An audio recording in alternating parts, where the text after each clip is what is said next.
The grand hall of the Varelian citadel hummed, not with celebration, but with a brittle tension that vibrated in the very air, thick and cloying like the ozone before a storm.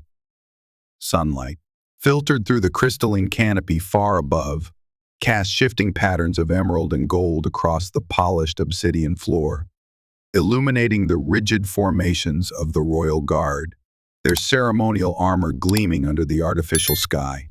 Today was meant to be a culmination, a transition, the ascent of Princess Elira to the onyx throne, a seat of power held by her ancestors for millennia. Yet, the atmosphere was wrong, tainted by whispers that skittered through the assembled nobles like unseen vermin, their ornate robes rustling with unease. Elira stood poised at the threshold, the weight of the ceremonial mantle of stars feeling heavier than its physical mass. It draped over shoulders deemed too narrow, too delicate by the prevailing standards of her people.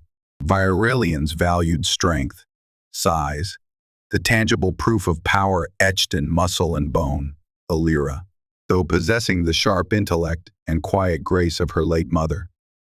The queen was slight, her frame lacking the imposing bulk of her lineage. She saw it in the averted gazes, heard it in the carefully modulated tones of court advisors, felt it in the dismissive air that clung to her like a shroud. Too fragile, they murmured. Too small to command the respect. The fear, necessary to rule a world forged in conflict, forever vigilant against the shadows lurking in the galactic void. Her gaze flickered towards her uncle, Lord Kael'ros, standing near the dais where the throne awaited. He was everything she was not, a mountain of a man, his presence radiating raw physical power. His jaw was set like granite, his eyes, chips of cold obsidian, scanned the hall with an unsettling intensity. He offered a curt nod, a gesture devoid of warmth, steeped in something that felt unnervingly like pity, or perhaps anticipation, a knot tightened in Elira's stomach, a premonition coiling cold and sharp beside her. Captain Dax Rovan stood sentinel, his weathered face impassive, but his hand rested lightly on the hilt of his plasma saber, a subtle reassurance.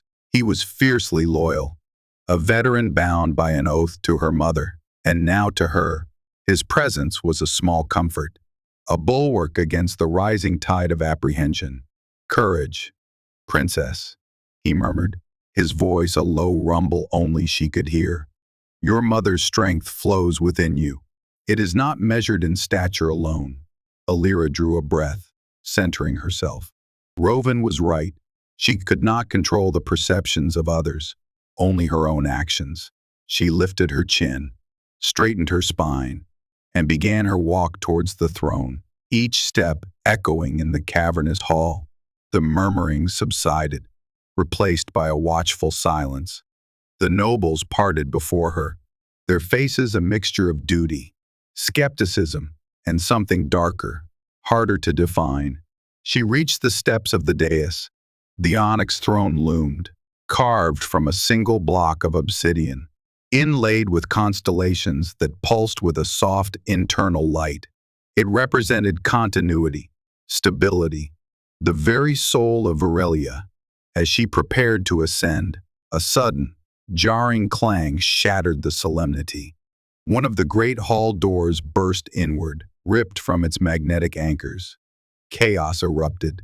Figures clad in matte black armor, bearing no insignia save a stylized K, stormed into the hall, plasma bolts erupting from their rifles.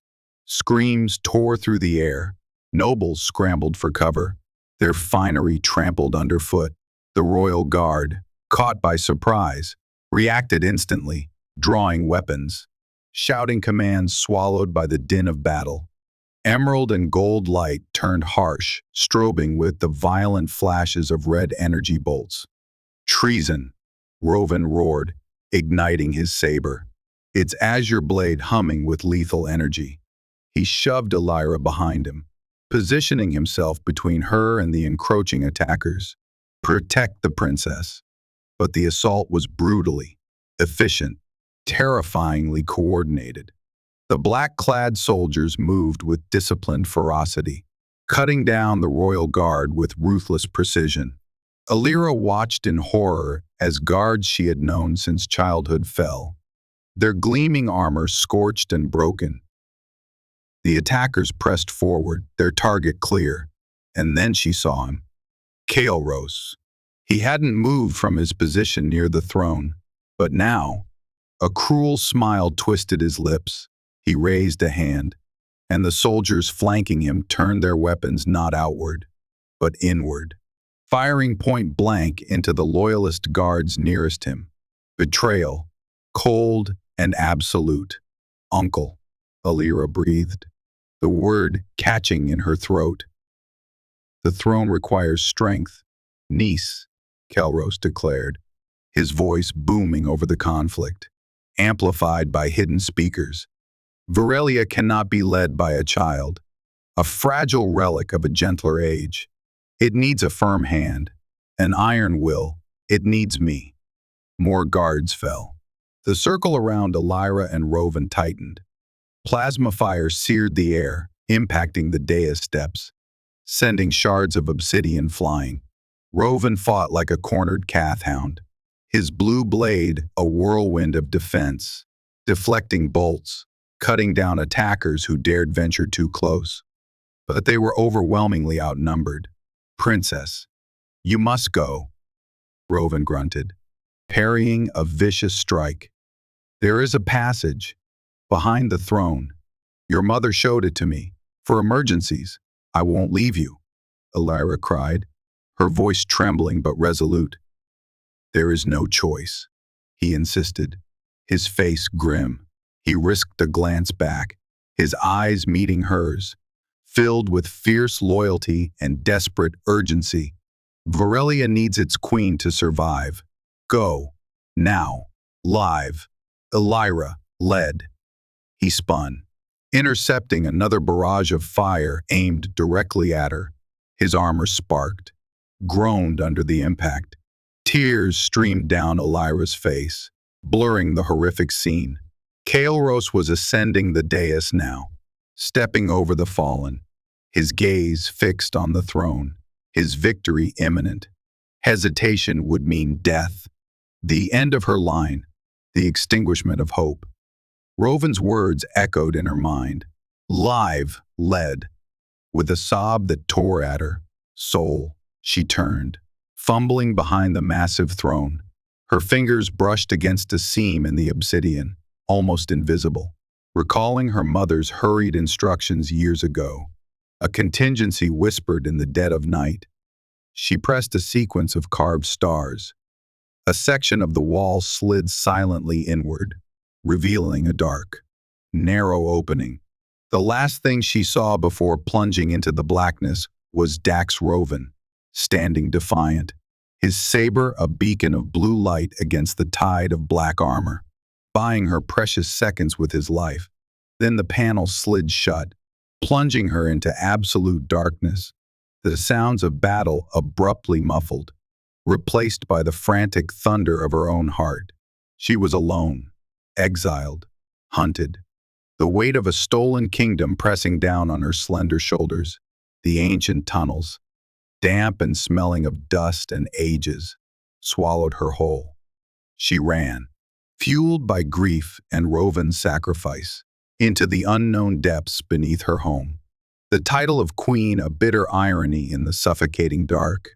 The escape tunnel twisted downwards, a rough-hewn artery through the planet's crust. Elira stumbled often, her ceremonial robes catching on unseen protrusions, her soft slippers offering little purchase on the uneven stone. The darkness was profound, broken only by the faint, phosphorescent glow of strange fungi clinging to the damp walls, casting eerie, shifting shadows that seemed to writhe like living things. The muffled sounds of the coup faded behind her, replaced by the drip of water, the scuttling of unseen creatures, and the ragged gasps of her own breathing. Grief was a physical ache in her chest. sharp and debilitating. But fear was a more potent fuel. Kelrose would not stop hunting her. He knew of the tunnels, surely. He would assume she had perished in the initial chaos, perhaps. But he would leave nothing to chance. Her survival was a loose end he could not tolerate. Hours bled into an indistinguishable passage of time. Exhaustion gnawed at her, her muscles screaming in protest, her mind numb with shock. She forced herself onward, driven by Rovin's final command, live, led. How could she lead from the depths of the earth, stripped of everything? The thought was a bitter mockery. She eventually emerged, not into daylight, but into a subterranean transit hub, long abandoned. Emergency lights flickered sporadically, revealing dusty platforms and derelict maglev tubes. Scavenging through discarded maintenance lockers, she found a simple, utilitarian jumpsuit, rough-spun, gray fabric, and a datapad containing outdated star charts and station manifests. Shedding the mantle of stars felt like shedding her own skin, leaving behind the princess, becoming someone else, someone anonymous. She bundled the heavy robe, hiding it deep within a ventilation shaft. It was too recognizable, too dangerous. Her identity was now her greatest liability. Using the ancient charts and her own knowledge of planetary systems, she navigated the derelict transit network, bypassing active security grids, moving like a ghost through the forgotten veins of Varelia's infrastructure. Her destination, the orbital docks, specifically the chaotic, unregulated freighter berths frequented by smugglers, pirates, and those seeking passage off-world without attracting official attention. She traded the last of her personal effects, delicate jewelry hidden within her attire, for passage on a dilapidated cargo hauler, the Star Hopper, bound for the outer rim.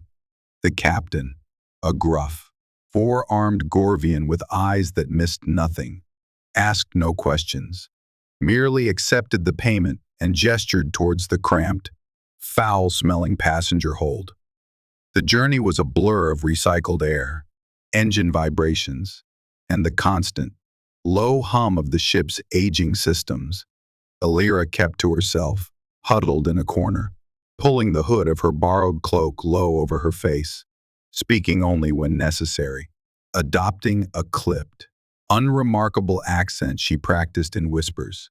She ate the bland nutrient paste provided, slept fitfully on a narrow bunk, and watched the stars streak past the grimy porthole, each light year carrying her further from home, further from everything she had ever known. The grief for her parents, for Rovin, for her lost kingdom, threatened to consume her, but she pushed it down, locking it away behind a wall of necessary numbness. Survival first, grief later. Her destination, chosen from the Star Hopper's limited itinerary, was Nexus Station, a sprawling, independent orbital platform located at the confluence of several major hyperspace routes. Nexus was a melting pot of species, cultures, and agendas. It was vast, chaotic, anonymous, the perfect place for an exiled princess to disappear. No central authority held true sway, guilds. Corporations, and criminal syndicates carved out their own territories within the station's labyrinthine structure. Information flowed like currency, and loyalty was a commodity few could afford. It was dangerous, but its very lawlessness offered a peculiar kind of safety.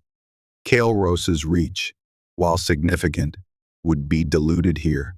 His agents just one more predator in a teeming ecosystem of hunters and prey. Disembarking onto Nexus Station was like stepping into a sensory explosion.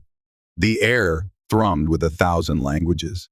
The blare of holographic advertisements, the hiss of pneumatics, the shouts of vendors, the rumble of transport sleds. Beings of every conceivable shape and size jostled through the crowded corridors, insectoids clicking, reptilians slithering, avians preening, mammals bartering. The sheer scale was overwhelming, a city afloat in the void, layers upon layers of durasteel and plasteel reaching in every direction. Elira, accustomed to the ordered elegance of the Varelian court, felt utterly adrift, a tiny speck in an indifferent cosmos. She needed credits, shelter, a way to sustain herself while remaining invisible. Her minimal funds wouldn't last long, taking the name Lyra, a simple common name across many systems. She began her search for work. It was a humbling, often degrading experience. Her refined upbringing hadn't prepared her for manual labor or the brusque dismissals of potential employers. Doors were slammed, metaphorical and literal. She was too small, too inexperienced, lacking the hardened edge most station dwellers possessed. Finally, desperation led her to the Cosmic Cantina, a rowdy, dimly lit establishment in the station's lower sectors, known for its potent drinks, shady clientele, and willingness to hire staff with no questions asked, provided they could handle the pressure. The proprietor, a hulking, tentacled Siphidian named Grok, merely grunted after her hesitant inquiry, tossed her a stained apron, and pointed towards the overflowing service counter. Clean glasses. Take orders. Don't spill. Don't steal. Don't get killed. The work was grueling. Long shifts spent navigating treacherous crowds, balancing trays laden with alien concoctions, enduring lewd remarks and occasional groping hands, cleaning up spills and worse. The noise was incessant, the smells often nauseating. Yet, Lyra, the persona Elira inhabited, learned quickly. She developed a quiet efficiency, a way of moving through the chaos without drawing undue attention. Her small stature allowing her to weave through gaps others couldn't. She learned to read the shifting moods of the patrons, to anticipate trouble, to deflect unwanted advances with a detached coolness that discouraged persistence. She kept her head down, her ears open, listening to the ebb and flow of station gossip, gathering snippets of information about galactic politics, trade routes, and, most importantly, any whispers concerning Varelia or Lord Kael'ros. Months passed in this exhausting, precarious rhythm. Lyra became a fixture in the cantina, unremarkable, blending into the background noise. She hoarded her meager earnings, living in a tiny, windowless hab unit barely larger than a closet, subsisting on cheap synth noodles. The physical toll was immense, but harder still was the psychological weight, the constant vigilance, the fear of discovery, the crushing loneliness. There were nights when the carefully constructed walls around her grief crumbled, and she wept silently in her cramped bunk, mourning her lost life, her lost people. It was during one particularly rowdy evening shift, amidst a brawl erupting between a crew of Rigelian asteroid miners and some surly Cathar mercenaries, that she first truly noticed him. He wasn't involved in the fight, merely observing from a shadowy booth in the corner, nursing a glass of amber liquid. He was human, surprisingly tall for the species, towering over most patrons even when seated. He had a quiet intensity about him, eyes that seemed to see more than they let on, scanning the room with a practiced, almost predatory calm. He wore simple, durable clothing, but there was an underlying sense of coiled readiness in his posture. The way he held himself suggesting a past far removed from the cantina's squalor. He became a regular, always choosing the same secluded booth, always observing. He rarely spoke, but Elira felt his gaze on her occasionally, not leering like so many others, but thoughtful, analytical. It unnerved her. He saw too much. One cycle, as she was clearing his table, a sudden surge in the crowd sent a drunken Zaltarian stumbling backward, crashing directly into her. The tray she carried, loaded with dirty glasses and food remnants, went flying. Elira cried out, bracing for impact. But before the Zoltarian could crush her against the wall, a strong arm shot out, catching the alien's bulk, steadying him with surprising ease. "Watch yourself," the tall human said, his voice low and steady, cutting through the cantina's din. He effortlessly maneuvered the Zoltarian away, then turned his attention to Elira, who was picking herself up, shaken but unharmed. "Are you all right?" "Yes, thank you," she managed, gathering the scattered, broken glasses, avoiding his direct gaze. He knelt beside her, helping collect the debris, hazardous occupation. "It pays the rent," she replied curtly, eager to end the interaction. He paused, looking at her hands as she gathered the shards, slender fingers, surprisingly graceful, despite the menial task. "You don't belong here." Lyra. Her blood ran cold. He knew her assumed name, but his tone implied something deeper.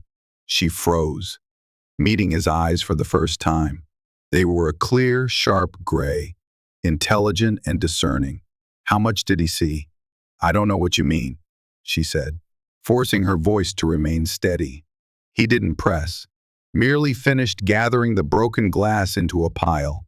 "Name's Preston Hale," he offered, standing up, his height making her feel even smaller.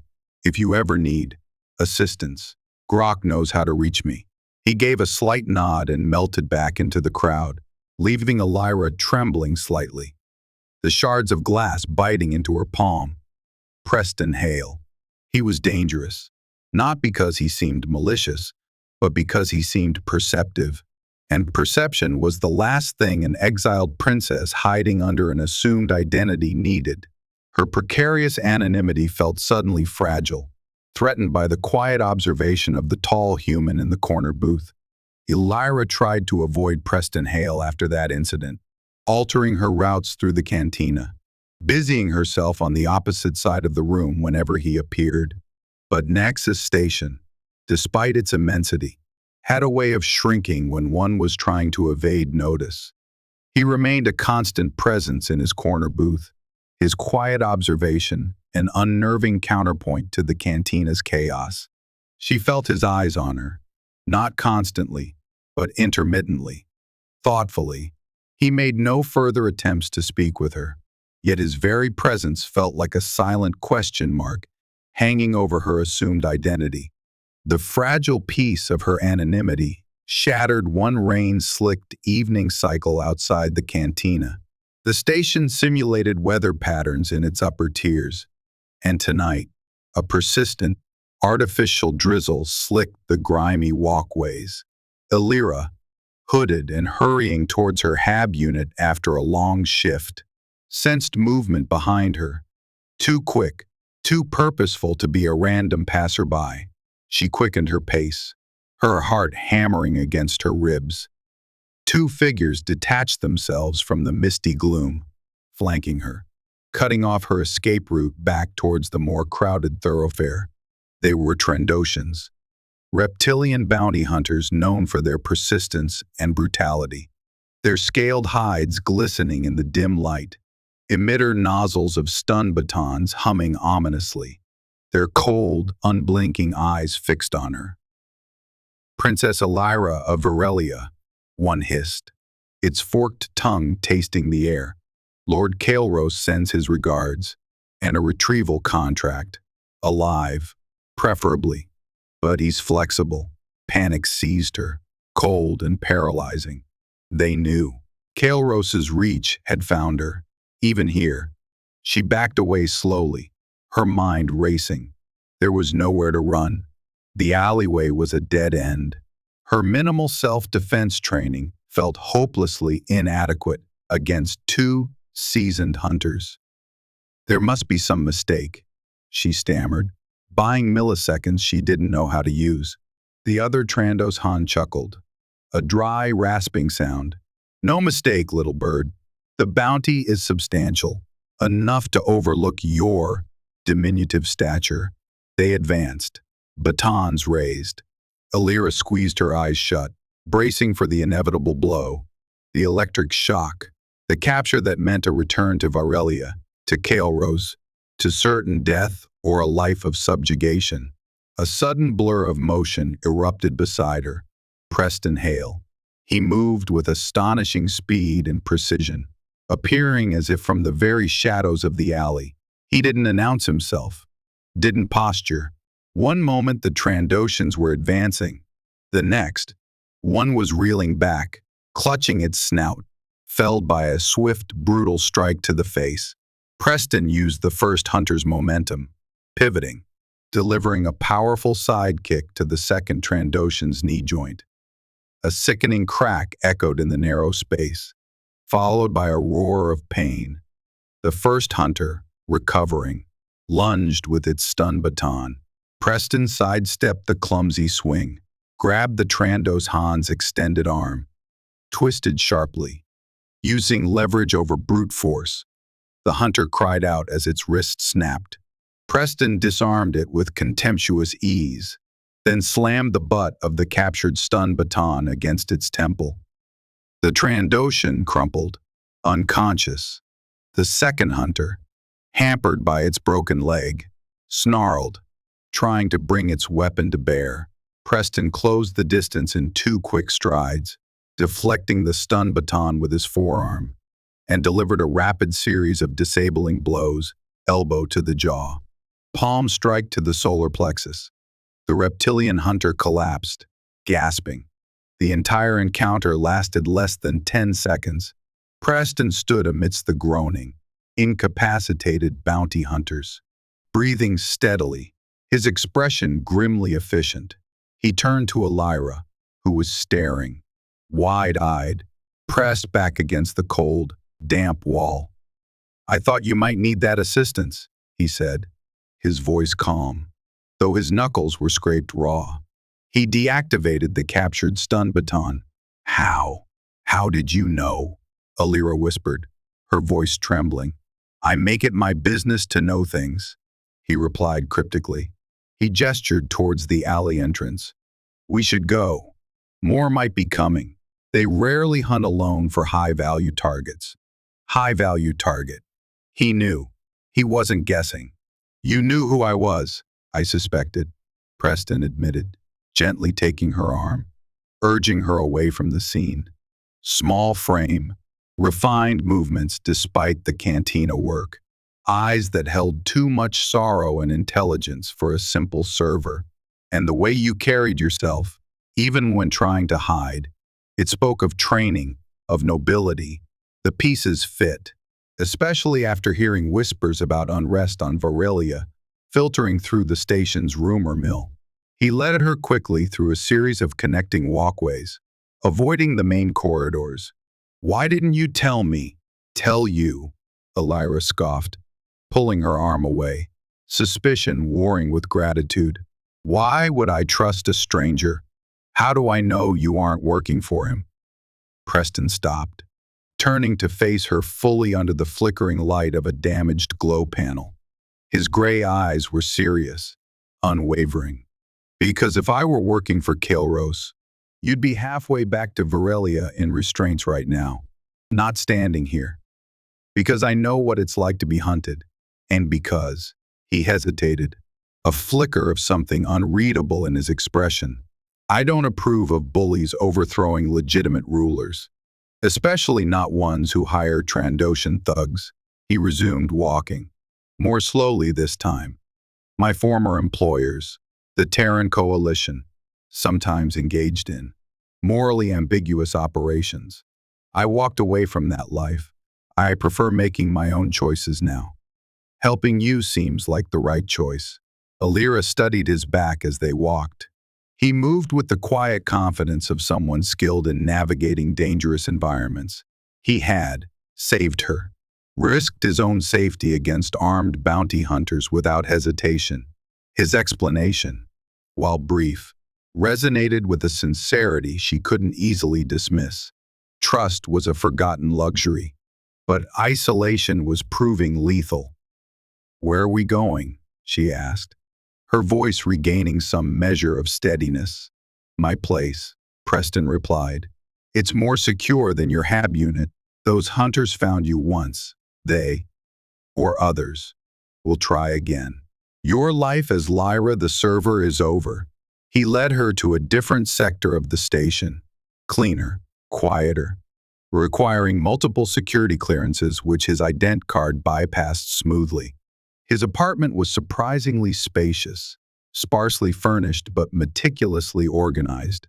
Weapons components lay disassembled on a workbench in one corner, alongside complex electronic diagnostic tools. A large tactical display screen dominated one wall, currently dark. It was the dwelling of a professional, someone accustomed to vigilance and preparedness. You can take the bedroom, he said, gesturing towards a closed door. Lock it if you wish. I'll take the couch. We need to talk. About Kael'ros, about Varelia, and about what you plan to do next. Because hiding forever isn't a plan. Elira stood in the center of the room, the reality of her situation crashing down anew. Her cover was blown. She was dependent on the mercy of this enigmatic human, a former operative with skills she couldn't fathom and motives she didn't fully understand. Yet, he had saved her life.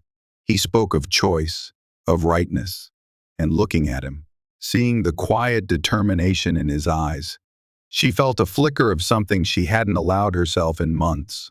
Hope. It was fragile, tentative. But it was there. Perhaps she wasn't entirely alone after all. Preston Hale, the tall human from the cantina corner, had just become her unlikely, and perhaps only, ally. The fight for her throne, for her life, had just taken a drastically different and far more dangerous turn. The transition from the chaotic anonymity of the cantina to the quiet, ordered space of Preston Hale's apartment was jarring. For days, Elira remained withdrawn, wary, studying her rescuer with the cautious intensity of a creature testing the bars of a new cage. Preston gave her space, never pressing, moving around the apartment with a quiet efficiency that was somehow comforting. He acquired new clothes for her, simple but practical tunics and trousers, replacing the stained server's uniform. He shared his nutrient rations, which, while basic, were a significant improvement over her usual synth noodles. He reactivated the large wall screen, displaying complex star charts and news feeds from across the galaxy, often spending hours analyzing data streams. His brow furrowed in concentration. Slowly, cautiously, Elira began to talk. Not about the coup initially, the trauma still too raw, but about Varelia itself. She described its towering forests of crystalline trees, the deep sapphire oceans under its twin moons, the unique symbiotic relationship her people shared with the planet's megafauna. She spoke of Varelian culture, its emphasis on honor, strength, and lineage, inadvertently revealing the deep-seated insecurity her own fragility had instilled in her. Preston listened patiently, asking insightful questions that showed he was genuinely trying to understand, not just gather intelligence. He, in turn, shared fragments of his own past, glimpses of his time in the Coalition Special Operations, the disillusionment that led him to leave, his current work as a freelance security consultant and information broker on Nexus Station, specializing in navigating the gray areas where official channels failed. He spoke of Earth, a world teeming with diverse cultures and complexities, vastly different from the monolithic society of Varelia. A routine settled in. By day, Preston worked, accessing secure networks, communicating via encrypted channels, piecing together information. Elira, initially hesitant, began to assist him, her sharp mind quickly grasping the intricacies of data analysis and pattern recognition. She possessed a natural aptitude for strategy, honed by years of observing court politics, which Preston recognized and encouraged. In the evenings, he began to train her, not just in self-defense, building on the rudimentary skills she possessed, but in situational awareness, evasion techniques, and the use of small, concealable energy sidearms. Kael'ros relies on brute force, Preston explained during one session in the apartment's small training area, demonstrating a disarming maneuver. Your strength lies elsewhere. Speed, agility, precision. Use your size as an advantage, not a liability. Anticipate, redirect, disable. Don't try to overpower, outthink. Elira absorbed his teachings eagerly. The physical training was demanding, pushing her body further than it had ever been pushed, but it was also empowering. Each mastered technique, each successful parry, chipped away at the ingrained sense of inadequacy. She discovered a resilience she hadn't known she possessed, a core of Varelian steel beneath the fragile exterior. More importantly, the training forged a bond between them, built on shared effort, instruction, and a growing, unspoken trust. His corrections were firm but patient, his praise genuine when earned. She began to see past the stoic ex-operative facade to the man beneath, principled, protective, surprisingly gentle at times. Their conversations deepened, moving from impersonal facts to personal histories, hopes, and fears. Elira finally recounted the horrors of the coronation coup, the betrayal, Rovan's sacrifice, her desperate flight. Preston listened without interruption, his expression grim, his silence more comforting than empty platitudes would have been. She, in turn, learned more about the operation that had led to his resignation from the coalition, a mission where civilian casualties were deemed acceptable losses, a line he refused to cross. His quiet integrity resonated with her own sense of justice, so starkly contrasted with Kael'ros's naked ambition. One cycle, while analyzing encrypted transmissions intercepted from Varelian space, Preston uncovered something significant: financial records, heavily coded, detailing massive off-world payments originating from Kael'ros's personal accounts, routed through shell corporations based in the corporate sector, and ultimately ending up in the coffers of several high-ranking coalition officials, specifically within the Sector Oversight Committee. "This is it," Preston said, zooming in on the transaction logs displayed on the large screen. "This is more than just a planetary coup. Kael'ros isn't just consolidating power, he's selling out your world." Elira stared at the screen, her blood running cold. Selling out. To whom? For what? It looks like resource, contracts. Preston deduced, cross-referencing the payment dates with recently approved mining and exploration licenses in Varelian sovereign territory, rare minerals, unique atmospheric gases, resources the coalition covets, but couldn't access under your mother's environmental protection treaties. Kael'ros is trading Varelia's future for coalition backing, ensuring they turn a blind eye to his illegitimate rule, perhaps even provide covert support. The betrayal cut deeper than she thought possible. Kael'ros wasn't just a usurper, he was a traitor, sacrificing their planet's heritage for personal gain and external validation. Anger, cold and sharp, replaced the lingering fear and grief. "He must be stopped," she said, her voice low, trembling with fury. "Not just for me, but for Varelia. We have to expose him." Preston nodded, his expression serious. Exposing him requires proof, irrefutable proof broadcast where it matters. And exposing his coalition connection is risky. They will move to bury this, violently if necessary. He looked at her, his gray eyes searching hers.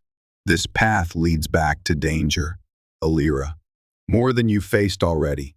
"I know," she replied, meeting his gaze steadily. The timid Lyra was gone, replaced by the determination of a queen fighting for her world. But I cannot stand by while he auctions off my home. You said hiding isn't a plan. This is the plan. We expose him. We find allies. We take back Varelia. Preston studied her for a long moment, seeing the fire in her eyes, the resolve hardening her features. He saw the leader she was meant to be, emerging from the crucible of exile. A slow smile touched his lips, the first genuine smile she had seen from him. All right, Your Highness, let's make a plan. Their focus shifted. Training intensified, now geared towards infiltration and covert operations. Planning sessions became longer, more intricate. Preston leveraged his network of contacts, cautiously gathering intel on Kael'ros's movements, coalition activities, and potential weaknesses in their security. Elira used her knowledge of Varelian protocols and Kael'ros's personality to predict his actions, identify potential allies still loyal to her family within the Varelian system, and devise strategies that played to their strengths. They discovered Kael'ros planned to attend an upcoming diplomatic summit on Cygnus X1, a neutral territory space station, seeking formal recognition of his rule from various galactic powers, including a prominent coalition delegation. It was the perfect opportunity. High security, yes, but also high visibility. If they could infiltrate the summit and broadcast the evidence of Kael'ros's dealings with the corrupt coalition officials directly into the main plenary session, the political fallout would be catastrophic for both parties. The risks were enormous. Security at the Cygnus summit would be state-of-the-art, involving multiple layers of biometric scans, AI surveillance, and heavily armed security forces from various participating governments, including the coalition's own elite guard. Failure meant capture or death. Yet, as they worked together, poring over schematics, devising infiltration routes, practicing countermeasures against security systems, their alliance deepened further. The shared danger, the common purpose, eroded the remaining barriers between them. Late nights spent strategizing bled into shared meals where laughter came more easily. Glances held a fraction longer, filled with unspoken understanding and burgeoning affection. They had started as protector and protected, then allies, then partners.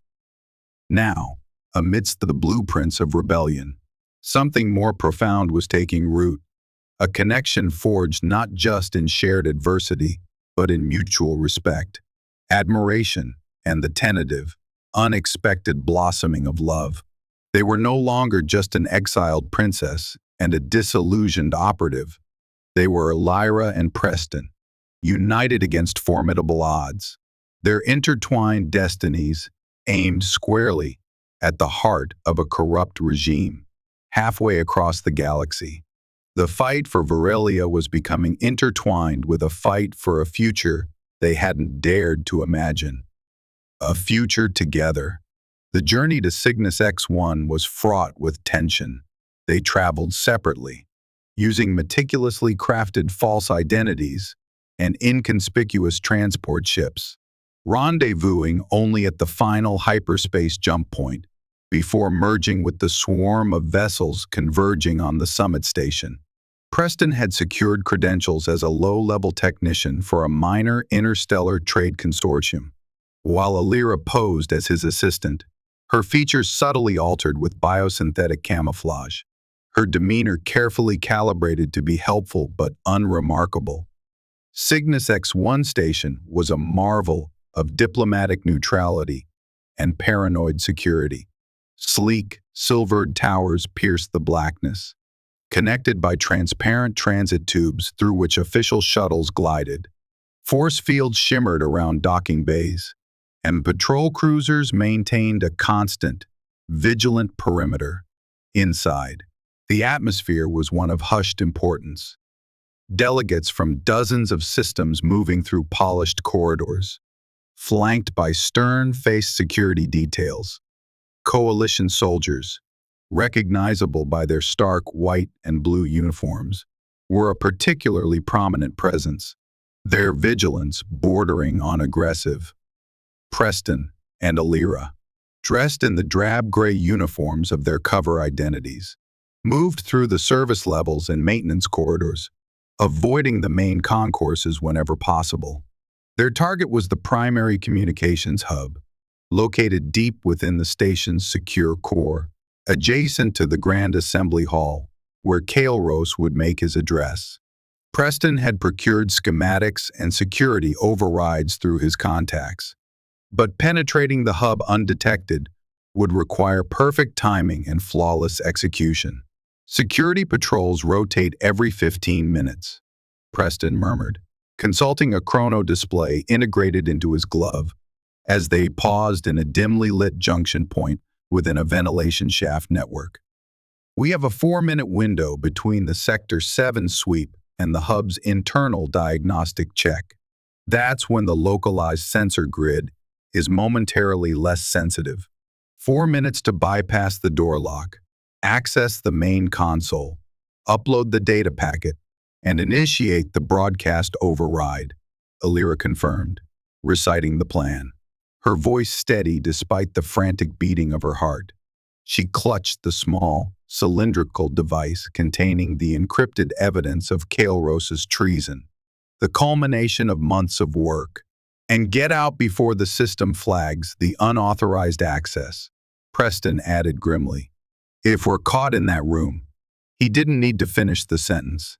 They synchronized their chronos. The waiting felt interminable, each second stretching into an eternity.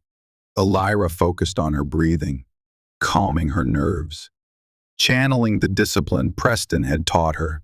He gave her a quick, reassuring nod, his gray eyes meeting hers, conveying a depth of trust that anchored her. Now, Preston whispered. They moved swiftly, dropping from the ventilation shaft into a restricted service corridor. The air hummed with the proximity of powerful energy conduits. The reinforced durasteel door to the communications hub loomed ahead, guarded by multiple biometric and code-based locks. Preston immediately went to work on the access panel, his fingers flying across the interface, deploying sophisticated decryption tools from his wrist-mounted computer. Elira stood watch, her hand hovering near the compact energy pistol concealed beneath her tunic, scanning the corridor in both directions. Sweat beaded on Preston's forehead as algorithms battled security protocols. Almost there. Damn coalition encryptions are tougher than usual. A faint click echoed as the first lock disengaged. Then the second. Just the biometric. He produced a thin filament coated with synthesized genetic markers, lifted from an authorized technician they had briefly encountered earlier, a risky but necessary gamble. The scanner glowed green. The heavy door hissed open. Inside, the communications hub was a hushed sanctuary of technology. Servers hummed. Holographic displays flickered with data streams from across the galaxy, and a central console dominated the room, linking the station to interstellar networks. 2 minutes, Elira urged, moving towards the console while Preston secured the door controls to prevent it locking behind them. She interfaced the data cylinder, her fingers moving surely across the holographic interface, navigating firewalls and access restrictions using intrusion software Preston had designed. The upload progress bar crawled across the screen, agonizingly slow, uploading Kael'ros' private ledgers, coalition payment confirmations, resource contract drafts, she muttered, monitoring the process. Come on. Suddenly, a proximity alert flashed on a nearby monitor. Security patrol. 30 seconds early, Preston warned, his voice tense. He drew his own sidearm, positioning himself near the door. Almost there, Elira replied, her focus absolute. The upload completed. She initiated the broadcast override sequence, targeting the main feed to the Grand Assembly Hall, and simultaneously relaying it across secure diplomatic channels known to bypass standard jamming protocols. Override initiated.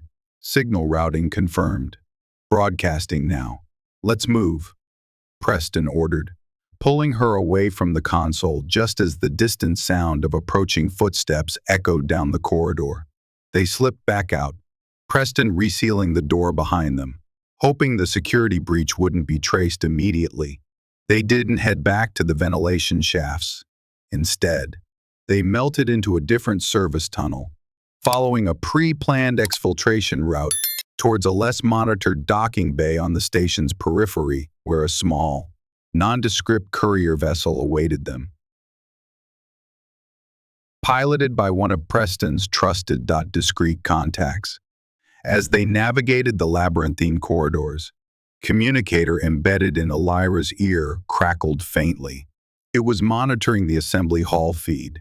They heard the initial confusion, the murmurs turning to shocked silence, then erupting into outrage as the irrefutable evidence of Kael'Ros's dealings flashed across the main view screen, interrupting his self-aggrandizing speech. His bellow of fury was cut off as coalition officials, their faces pale with panic, scrambled to shut down the feed. But it was too late. The data was out, broadcast across the summit, shattering Kael'Ros's legitimacy and implicating powerful figures within the coalition hierarchy. A station-wide security alert klaxon began to blare, casting pulsing red emergency lights down the corridors. Lockdowns were initiating. They know, Preston stated unnecessarily, picking up the pace. Move! They sprinted through the service levels, alarms wailing around them. Shouts echoed nearby. A squad of coalition security troopers rounded a corner ahead, rifles raised. Halt! Preston reacted instantly, shoving Elira behind a stack of cargo containers while returning fire with his sidearm. Precise shots aimed to disable, not kill, forcing the troopers to take cover. Go! Elira! Get to the ship! Bay 7 Gamma. Not without you, she cried, drawing her own weapon. No time to argue. The mission was the broadcast. Now it's survival. Your survival is paramount, he laid down, covering fire, forcing the troopers back momentarily. I'll create a diversion. Meet you there if I can. Go. Hesitation warred with instinct. Leaving him felt like betraying the trust they had built, the bond they shared. But his logic was sound. Her capture would undo everything. Kael'Ros needed to fall, and Varelia needed her. Trusting his skill, trusting his promise, she turned and ran, weaving through the maze of corridors towards Bay 7 Gamma, the sounds of plasma fire and Preston's fight fading behind her, praying he would follow. The success of their infiltration was absolute, but the cost was terrifyingly unclear. She reached the rendezvous point, the small courier ship powering up, its ramp lowering. Preston wasn't there. The pilot urged her aboard. Every instinct screamed to wait, to go back. But Preston's voice echoed in her mind. Your survival is paramount. With tears blurring her vision, she boarded the ship. The ramp hissed closed, and the vessel detached, accelerating rapidly away from Cygnus X-1 as coalition fighters scrambled in its wake. She had struck a blow against her uncle, but she might have lost the man she loved in the process. The journey back towards Varelian space was agonizingly silent. Elira sat strapped into the co-pilot seat of the courier vessel, staring numbly at the swirling vortex of hyperspace outside the cockpit view screen. The pilot, a grizzled human smuggler named Court, who owed Preston a significant life debt, respected her silence, focusing on navigating the complex route designed to avoid standard patrols and coalition checkpoints. Every flicker on the comms panel sent a jolt of desperate hope through Elira, immediately followed by crushing disappointment. when it wasn't Preston? Had he been captured? Killed? Was he bleeding out in some forgotten corridor on Cygnus X1? The uncertainty was a torment worse than knowing. Court, sensing her distress, finally broke the silence. "Hale's resourceful," he said gruffly, not taking his eyes off the hyperspace display. "He's gotten out of worse scrapes. Coalition holding cells aren't exactly escape-proof for a man with his talents." He knew the risks. He shouldn't have had to take them, Elira whispered, guilt mixing with her fear. "It was my fight. He made his choice." "Princess," Court replied, using her title with surprising gentleness.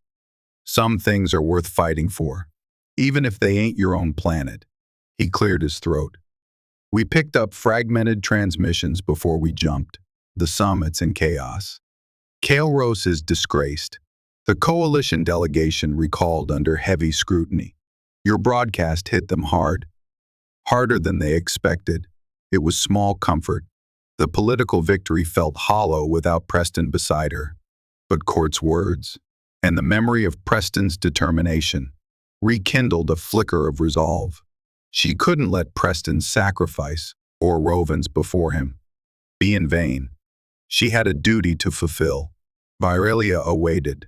As they neared the edge of Varelian sovereign space, Court skillfully navigated through asteroid fields and nebulae used by smugglers to bypass Kael'ros's blockades. He decrypted a tight beam transmission directed towards their ship. Encoded with old royalist protocols, Elira recognized immediately. "Message coming through," Court announced, patching it into the cabin speakers.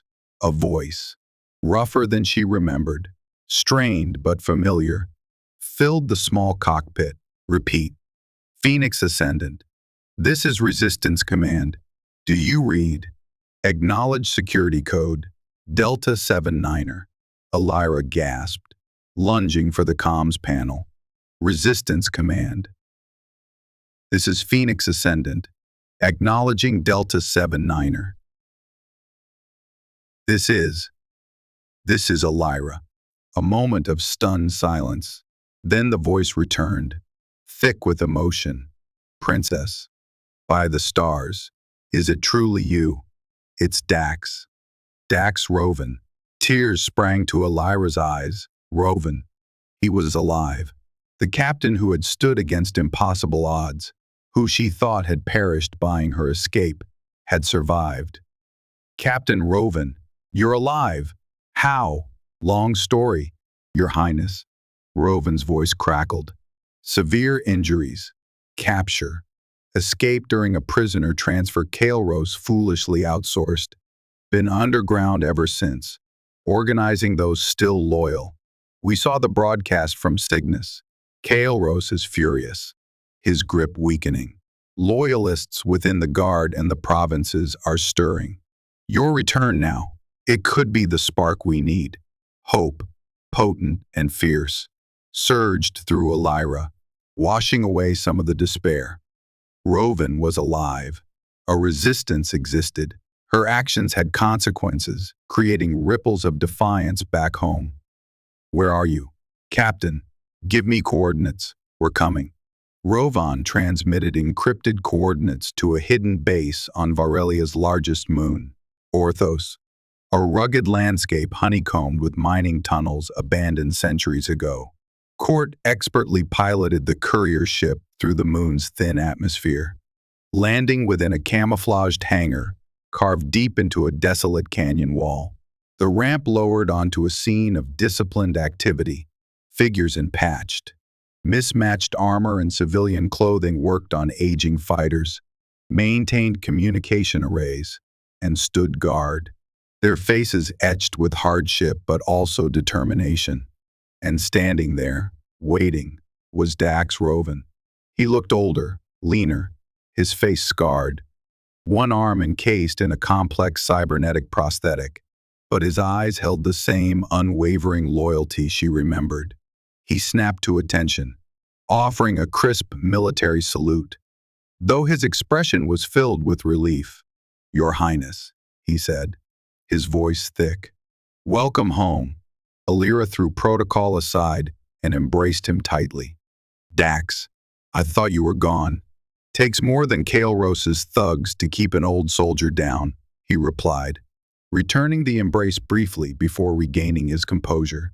We have much to discuss. The resistance is scattered but growing. Your broadcast from Cygnus gave us legitimacy, proof that Kael'Ros is not just a usurper, but a traitor selling out Varelia to the coalition. Many who were hesitant are now ready to act, but Kael'Ros still holds the capital, the citadel, and the bulk of the military forces who bent the knee. Over the next few days, Elira immersed herself in the resistance movement. She met the brave Varelians, soldiers, engineers, farmers, scholars, who had risked everything to oppose her uncle. She shared her experiences, her plans, and the details of Kael'Ros's pact with the corrupt coalition elements. Her presence electrified the resistance fighters. She wasn't the fragile princess of rumor. She was resolute, intelligent, bearing the marks of her own trials, yet filled with a fierce determination that inspired loyalty. She worked closely with Rovan, melding her strategic insights with his tactical experience. They planned their next move, not a direct assault on the heavily fortified citadel, but a series of coordinated strikes against Kael'Ros's off-world communication relays and supply lines, coupled with a campaign to rally planetary provinces still wavering in their allegiance. Elira insisted on leading one of the key operations herself, disabling the primary deep space transmitter Kael'Ros used to communicate securely with his coalition handlers, located on a remote mountain plateau. It's too dangerous, Your Highness, Rovan protested. Let my teams handle it. No, Captain, Elira countered firmly. My people need to see their queen fighting alongside them, not hiding behind them. Kael'Ros called me fragile, weak. It's time I proved him wrong, not just to him, but to all of Varelia. And, she added, her voice softening slightly, Preston taught me a few things about infiltration. The mention of Preston cast a brief shadow over the moment. There had been no word. Elira pushed her personal grief aside, focusing on the mission. She donned practical combat gear, checked her sidearm, and addressed the small strike team assigned to accompany her. Her voice didn't tremble. Her hands were steady. The exile, the cantina, the training, the infiltration, it had all forged her into something new, something stronger than mere physical bulk. The mission was a success. Using a combination of stealth, Preston's evasion techniques, and precise, targeted strikes, Elira and her team disabled the transmitter complex with minimal casualties, capturing valuable intelligence in the process. Word of her direct involvement spread like wildfire through the resistance network and beyond, further bolstering morale and undermining Kael'Ros's narrative of her weakness. More planetary regions declared allegiance to their rightful queen. Kael'Ros's power base began to crumble noticeably. Returning to the Orthos base, exhausted but exhilarated, Elira was met by Rovan, his usual stoic expression replaced by one of barely contained excitement. Your Highness, he began, almost breathless. We received another transmission, encrypted. Coalition emergency frequency, bounced through half a dozen relays. It took our best techs hours to decode. He held out a data pad. Elira took it, her heart pounding. On the screen was a single line of text. Diversion successful. Extraction complete. En route. Bringing coffee. PA sob escaped Elira's lips, a sound of pure, unadulterated relief. Preston. He was alive. He was coming back. The weight she hadn't fully acknowledged carrying lifted from her shoulders. He hadn't been captured. He had intentionally drawn the security forces away, ensuring her escape, and then orchestrated his own. Tears streamed down her face. But this time, they were tears of joy. The fight was far from over. The final confrontation with Kael'ros still loomed. But now, she wouldn't face it alone. Preston was coming. And together, with Rovan and the growing resistance, they would take back their world. The dawn, after a long and terrifying night, was finally breaking over Varelia. Preston Hale arrived at the Orthos base not with fanfare, but aboard a battered freighter bearing forged cargo manifests, slipping past Kael'ros's increasingly porous blockade. He looked tired, leaner, a fresh scar tracing a line near his temple, but his gray eyes lit up with profound relief the moment he saw Elira waiting on the landing pad. The carefully maintained composure they both held dissolved in that instant. Elira ran to him, and he met her halfway, enveloping her in a fierce hug that spoke volumes more than words ever could. The worries, the fear, the uncertainty of the past weeks melted away in the solid reality of his presence. "Coffee," Elira murmured against his chest, managing a watery chuckle. "Desperately," Preston replied, his voice rough with emotion. "Coalition escape rations are suboptimal." He held her at arm's length, scanning her face, his expression softening. "You did it, Elira." The broadcast, rallying the resistance. "Rovan told me about the transmitter raid. You're leading them."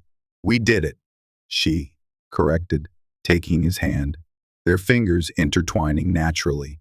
"And Rovan is alive. We have a real chance." Preston's reunion with Dax Rovan was one of mutual respect between seasoned warriors. They quickly fell into strategic planning, Preston's knowledge of coalition tactics and weaknesses proving invaluable, complementing Rovan's understanding of Varelian forces and terrain. The resistance, galvanized by Elira's leadership and Preston's arrival, swelled in numbers and capability. Weapons and supplies, previously trickling in, began to flow more steadily as provincial governors. Emboldened by Kael'ros's disgrace and Elira's resurgence, openly defied the usurper. Their strategy shifted towards the final objective, the capital city and the citadel itself. Kael'ros, increasingly paranoid and isolated, had withdrawn his remaining loyal forces, fortifying the palace complex. He ruled by fear, executing suspected dissidents, his grip tightening even as his true power waned. A direct assault remained suicidal, but Preston proposed a different approach, one that played to their strengths, infiltration and decapitation, combined with a popular uprising. "Kael'ros expects legions at his gates," Preston explained, gesturing towards a holographic map of the citadel displayed in the command center. "He's focused on heavy defenses, perimeter breaches. He won't expect a surgical strike from within, targeting him directly. Time to coincide with the citizens rising up." "The tunnels," Elira breathed, remembering her escape route. "They run beneath the entire citadel." "Exactly," Rovan confirmed. "Most entrances were sealed after your escape, but my sources within the palace guard, those still loyal but forced to feign allegiance, report one access point remains accessible, hidden beneath the old archives. Security is lighter there, focused on the main approaches." The plan was audacious. A small, elite team, led by Elira, Preston, and Rovan, would infiltrate the citadel through the ancient tunnels. Simultaneously, resistance cells within the capital city would receive the signal to initiate a widespread uprising, distracting the bulk of Kael'ros's forces. The infiltration team's objective: reach the throne room, confront Kael'ros, and neutralize him, cutting the head off the snake. Preparations were meticulous.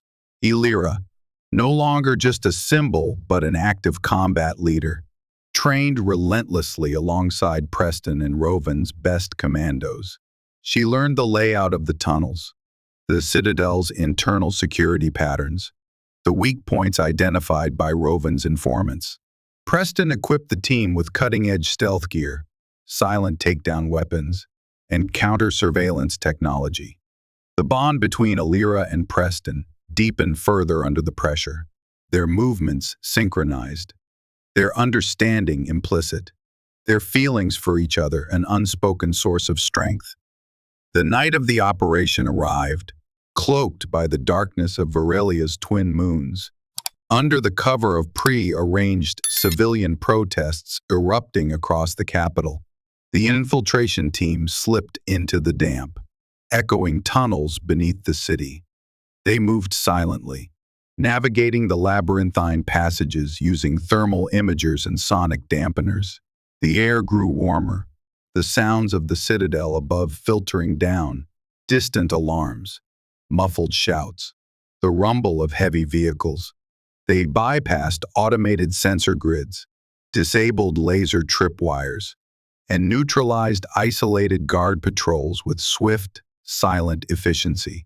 Elira moved with focused grace, her smaller size allowing her to navigate narrow crawl spaces, her mind sharp, anticipating threats. Preston covered her flank, his movements economical and deadly, while Roven led the way, his knowledge of the Citadel's underbelly proving indispensable. Emerging into the sublevels of the palace archives, they found themselves amidst towering stacks of ancient data crystals and forgotten relics. Roven's informants had disabled the surveillance in this sector, but patrols were still a risk. They ascended through service shafts and ventilation ducts, bypassing heavily guarded corridors, getting ever closer to the heart of Kael'ros's power, the throne room. The sounds of conflict grew louder as they neared their objective. The uprising in the city had clearly escalated, drawing defenders away from the palace core, just as planned. They reached the final corridor leading to the Grand Hall, the same hall where Elira's coronation had turned into a nightmare. Two imposing guards in Kael'ros's black armor stood sentinel before the massive doors. Preston and Roven took them down simultaneously, silently, dragging the bodies out of sight. Preston placed a hand on the door mechanism. He looked at Elira, his expression conveying 1,000 unspoken words: trust, belief, love. She nodded, drawing the sleek energy pistol he had given her, her resolve firm. Roven ignited his plasma saber, the familiar azure hum a comforting sound in the tense silence. The doors slid open. The throne room was starkly lit, the beautiful crystalline canopy now seeming cold and remote. Kael'ros stood before the onyx throne, not seated, but pacing like a caged beast, his massive frame radiating fury and frustration. A handful of his most elite personal guards snapped to attention, weapons raised, surprised by the intrusion from behind. In the center of the room, several loyalist courtiers were held captive, fear etched on their faces. Elira, Kael'ros snarled, his eyes blazing with hatred as he saw her. The fragile little bird returns to the nest. And you, he spat, his gaze falling on Preston, the human dog she hides behind. Your reign of terror is over, Kael'ros, Elira declared, her voice ringing clear and strong, echoing in the vast hall. She stepped forward, flanked by Preston and Roven. You betrayed Varelia. You betrayed our family. Step down, and perhaps your people will show you mercy you never showed them. Kael'ros threw back his head and laughed, a harsh, grating sound. Mercy. Strength is the only currency Varelia understands.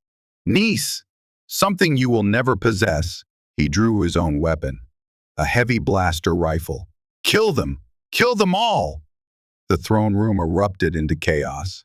Plasma bolts flashed. Roven met the charge of the elite guards, his blue saber a whirlwind of defensive energy, holding them back from Elira and Preston. Preston provided covering fire, his shots precise, disabling guards, creating openings. Elira ignored the guards, her focus entirely on her uncle. This was her fight. She advanced, not directly, but using the pillars and dais steps for cover, her movements quick and fluid. Kael'ros fired wildly, his rage making his shots predictable. Elira dodged, weaved, her smaller size making her a difficult target. You rely on brute force. Uncle, Elira called out, her voice steady, using the tactics Preston had taught her. But strength without wisdom is just savagery. She closed the distance while he was momentarily distracted by Preston's suppressive fire. And instead of firing her pistol, she holstered it, vaulting onto the dais steps. Kael'ros swung his heavy rifle like a club. Elira ducked beneath the clumsy blow, used her momentum to sweep his legs out from under him. The giant man crashed heavily onto the obsidian floor, stunned by the unexpected maneuver. Before he could recover, Elira activated a small device Preston had given her, a neural disruptor, calibrated to incapacitate without causing permanent harm. She pressed it against Kael'ros's neck. He convulsed once, then lay still, unconscious.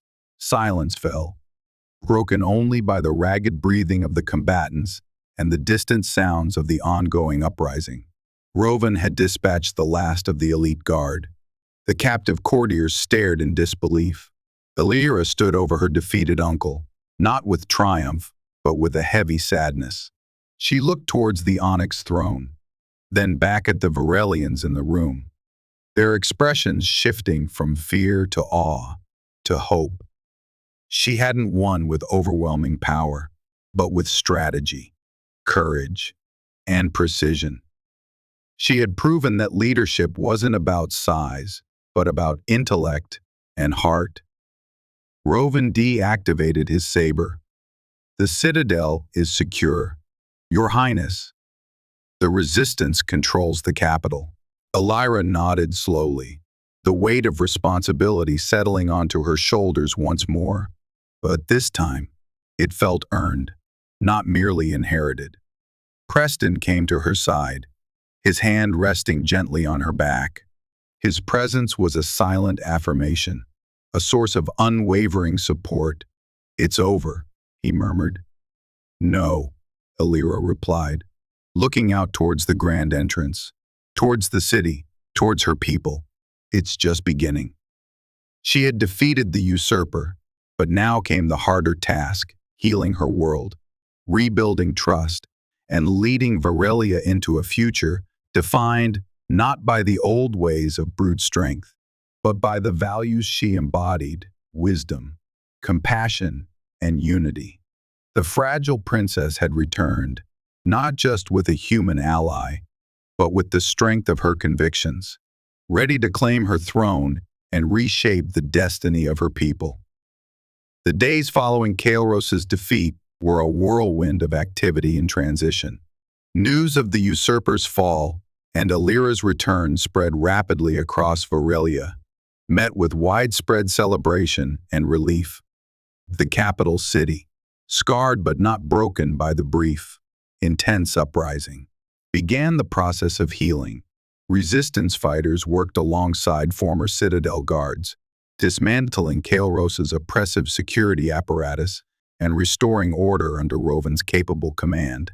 Now officially reinstated as Lord Commander of Varelia's unified forces, Elira, declining an immediate, rushed coronation, focused instead on stabilizing the planet. She addressed the Varelian people, not from the imposing height of the throne room, but from the grand balcony overlooking the central plaza. Standing beside Rovan and Preston, her voice, amplified across the city and broadcast to the provinces, carried conviction and empathy. She spoke not of vengeance, but of reconciliation. She acknowledged the cultural reverence for strength, but argued that true strength lay in unity, resilience, and the courage to embrace change. She outlined her vision for a Varelia that honored its traditions while looking towards a future built on collaboration, justice, and sustainable stewardship of their world. directly refuting Kael'ros's ruinous deals with the Coalition. Her message resonated deeply. The Varelians, weary of Kael'ros's tyranny and ashamed of his betrayal, readily embraced her leadership. Provincial governors pledged their renewed loyalty, and even those military units who had initially supported Kael'ros, seeing the evidence of his treason and witnessing Elira's competence and compassion, swore fealty to their rightful queen. Kael'ros himself was imprisoned, awaiting trial for treason, his fate to be decided by Varelian law, not autocratic whim. The political fallout with the Coalition was immediate and intense.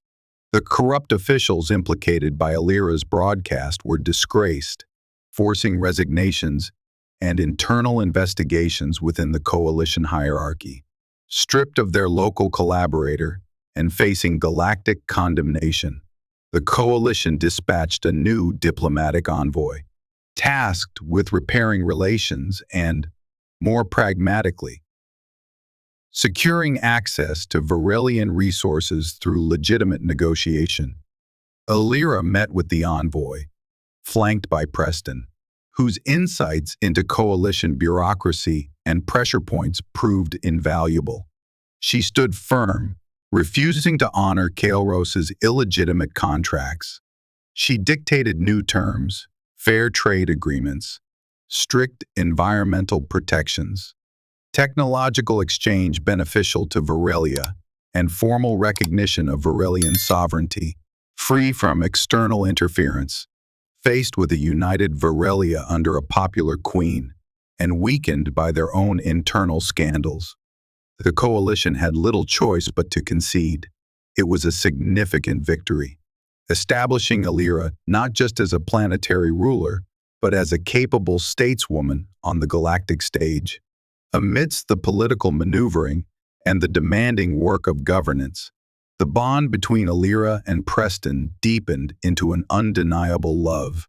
He remained her steadfast advisor, confidant, and partner, his strategic mind complementing her regal wisdom, his quiet strength supporting her unwavering resolve.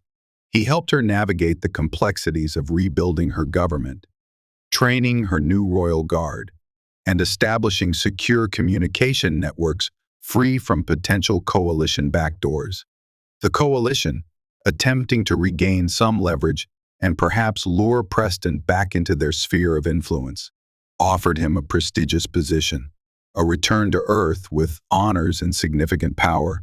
It was a tempting offer, a chance to reconnect with his homeworld, to wield influence on a galactic scale once more. He discussed it with Elira one quiet evening, standing on the same palace balcony where they had addressed the crowds, watching as lanterns glowed softly across the peaceful capital city under the light of the twin moons. "It's a significant offer," Elira said softly, her gaze fixed on the horizon, though her hand tightened unconsciously on his. "A chance to go home." Preston turned to her, taking both her hands in his. His gray eyes were clear, his decision already made. "Earth is where I was born," he said gently. "But Varelia is where I found something I thought I'd lost, purpose. And," he smiled, tracing the line of her jaw with his thumb. "It's where I found you." He paused, his expression serious. "My place is here, Elira, by your side. If you'll have me." Tears welled in Elira's eyes, tears of happiness this time. "Always, Preston, always." Their love, born in the shadows of exile and forged in the fires of rebellion, became a symbol for the new Varelia. It represented the blending of cultures, the triumph of intellect and heart over prejudice and brute force, the promise of a future built on partnership and mutual respect. Weeks later, Elira finally ascended to the Onyx throne. The coronation ceremony was not one of ostentatious pomp, but of solemn dedication and hopeful celebration. Representatives from across Varelia attended, alongside dignitaries from allied systems who recognized her legitimacy. Dax Rovan stood proudly at the head of the reformed royal guard, and beside the throne, in a position of honor, stood Preston Hale, no longer just an advisor, but prince consort, his presence a testament to the queen's choices and the path Varelia now walked. As Elira accepted the mantle of stars, it no longer felt like an ill-fitting burden, but a symbol of responsibility she now embraced willingly, confidently. She looked out at her people, her gaze meeting Preston's, a silent promise passing between them. The applause that filled the grand hall was genuine, thunderous, celebrating not just the restoration of the monarchy, but the dawn of a new era. Later that night, Queen Elira and Prince Consort Preston stood once more on the palace balcony, hand in hand, gazing at the star-filled sky above their peaceful world. The air hummed with quiet contentment. The challenges ahead were many: rebuilding, reforming, navigating the complex galactic landscape, but they would face them together. The reign of the fragile princess had begun, defined not by the strength of her arm, but by the strength of her spirit, the wisdom of her mind, and the love that had helped her reclaim her birthright and guide her people towards a brighter dawn. Their unlikely alliance had saved a world, and, in doing so, built a future neither had dared to dream of. Illuminated by the twin moons and the enduring light of hope. Canvas,